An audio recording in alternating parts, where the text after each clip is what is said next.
లబ్ధిదారులకు సామాజిక పెన్షన్లు పంపిణీ చేసిన పెదకూరపాడు నియోజకవర్గ శాసనసభ్యులు భాష్యం ప్రవీణ్. టుడే టీవీ ప్రతినిధి దుగ్గి నాగేశ్వరరావు. పల్నాడు జిల్లా అమరావతి మండలం ఉంగుటూరులో లబ్ధిదారులకు సామాజిక పెన్షన్లను పెదకూరపాడు నియోజకవర్గ ఎమ్మెల్యే భాష్యం ప్రవీణ్ మంగళవారం పంపిణీ చేశారు. ఈ సందర్భంగా ఆయన మాట్లాడుతూ ప్రతి అర్హుడికి సామాజిక పెన్షన్ అందజేసి వారి జీవనోత్సాహాన్ని మరింత పెంచడమే కూటమి ప్రభుత్వ లక్ష్యమని ఎమ్మెల్యే భాష్యం ప్రవీణ్ పేర్కొన్నారు. అదేవిధంగా లబ్ధిదారులందరూ ఆర్థిక భద్రతతో ఆరోగ్యంగా ఉండాలని మేము కోరుకుంటున్నామని ఎమ్మెల్యే తెలిపారు.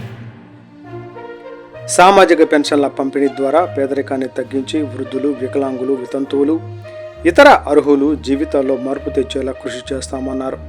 ఈ కార్యక్రమంలో మండల స్పెషల్ ఆఫీసర్ రాజగోపాల్ గారు, ఎంపీడీఓ పార్వతి గారు, మండల పార్టీ అధ్యక్షులు మల్లాది విష్ణు గారు మరియు స్థానిక కూటమి నాయకులు, కార్యకర్తలు, అభిమానులు, సామాజిక పెన్షన్ లబ్ధిదారులు, సచివాలయ సిబ్బంది పాల్గొన్నారు.